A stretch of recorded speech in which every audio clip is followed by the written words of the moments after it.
seems like you guys have rotated some different punt returners through, and I know we asked about that sometimes. So I just wonder if you could break down the situation there for us. Yeah, that's a hot topic for everybody, including us. So we've had the candidates out there every time Tress is punting off live leg and also Jug's machine, and we've charted that, and that's always a position, not just this year, but that's always a position where everything's charted and it's under good scrutiny because obviously we know that being reliable back there is a very, very important job. But I think you've probably all seen the ones that are out there so far. It's been DeAndre Carter, Isaiah, Steven Sims, Dax Milne, Danny Johnson's done it, and those guys have been the primary players. There's also players on the roster like Adam Humphrey, who I have a history with in Tampa, who's done it in the past. But with those guys that have been working at it are the ones that we're looking at the most at this point in time. Then we'll recalibrate, and at training camp we'll have everybody that is going to be evaluated going in training camp. But yes, that's been a point of emphasis, and we've spent a lot of time on that. Nate, John Kine, along those lines, what's the primary thing you're going to be looking for? What are the qualities you're looking for out of those guys? So that's a good question. The number one characteristic is efficiency, and the biggest part of efficiency is catching the football. And as elementary as that sounds, that's the most important thing because we're getting the ball back for our offense. All we need to do is possess it.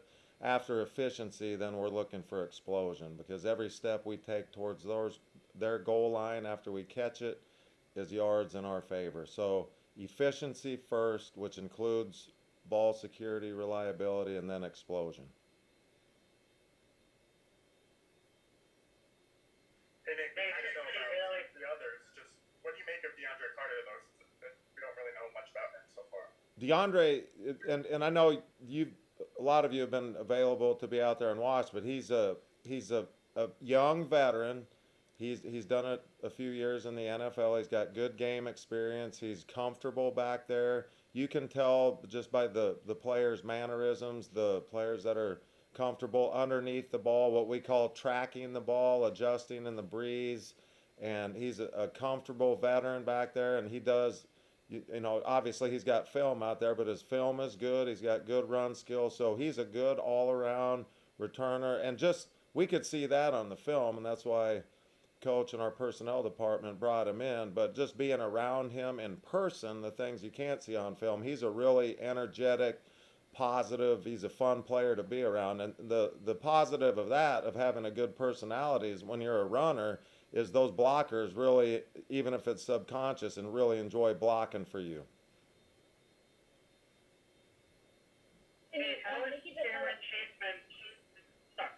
How is Cameron Cheeseman fitting in as long snapper both on the field and then just kind of off the field, because that was a trio that had been together a long time and now he's the new one of that group? Yes, obviously in the specialist world, the chemistry of everything between the snap, the hold, and the kick, when all three of them are going, or the snap and the punt with just when Tress and the snapper are going, developing chemistry is an ongoing process, and the more good chemistry that occurs, then they develop confidence in each other.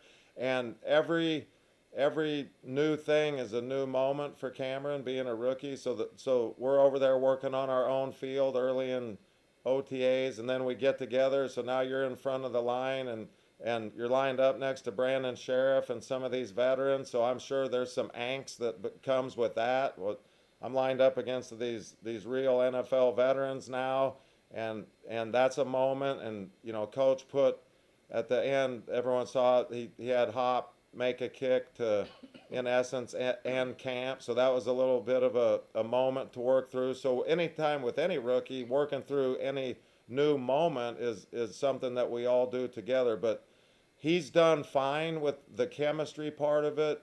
We vetted him, obviously virtually, but we've discussed that. We're probably all tired of talking about it. His personality is what we thought it would be. He's a smart player. He's an aware player. He's wired, very consistently wired. He's not too up and down emotionally. So he's off to a good start.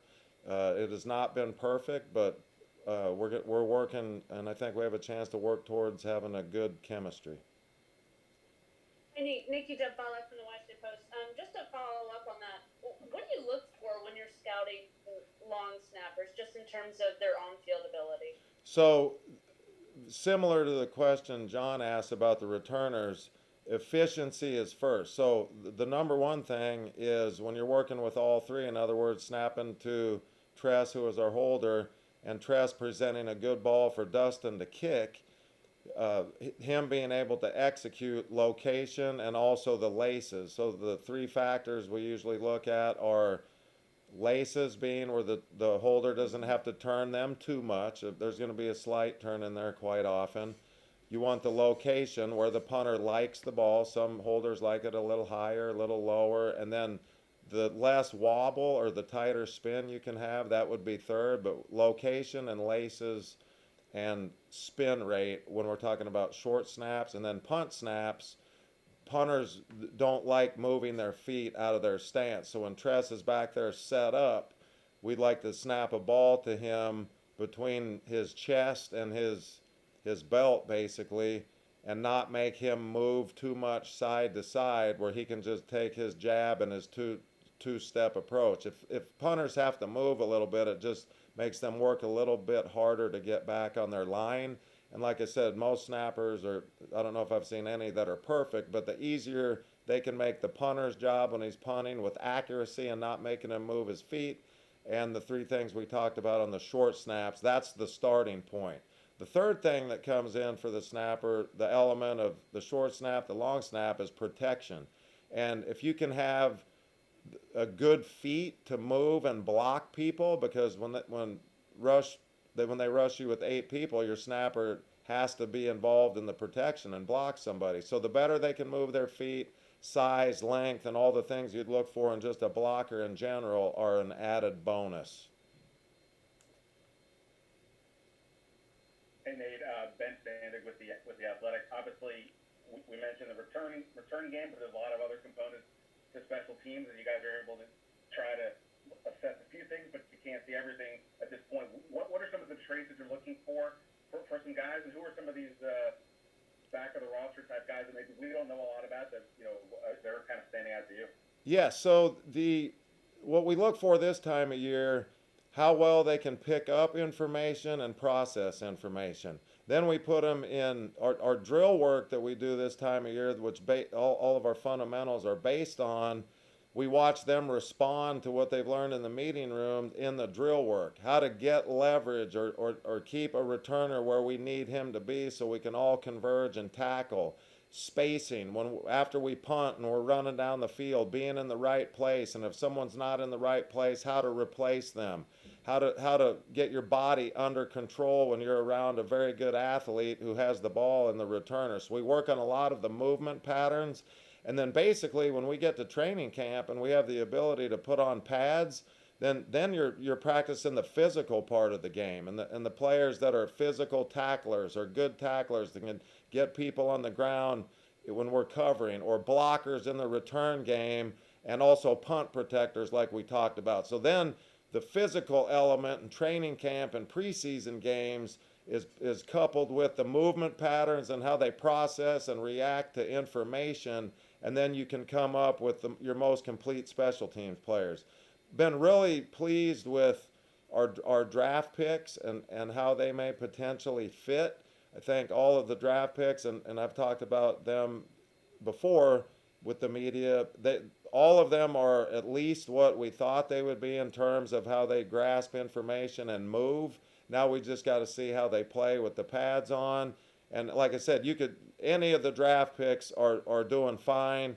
And any of our good special teams players that you saw play from last year, DeShazer Everett, Jeremy Reeves, Danny Johnson, Cam Sims, and some of these guys are starting to have bigger roles on O and D. And as you know, that's a good part of it. We want to bring players in here that can start on offense and defense or be developing to be starters, and that's your special teams roster. So any of those guys, Jared Norris, Kanashik, and Dave Mayo is an addition. I've played against Dave or coached against Dave several years. He's been a good addition. The tight ends, Bates, he's a draft pick. He's done fine. Tamarick Hemingway. So I'm naming a lot of people, but I like all the guys that were here last year playing for us. I mentioned a couple new additions, and like I said, happy with where the draft picks are right now, but we got to grow from that in camp.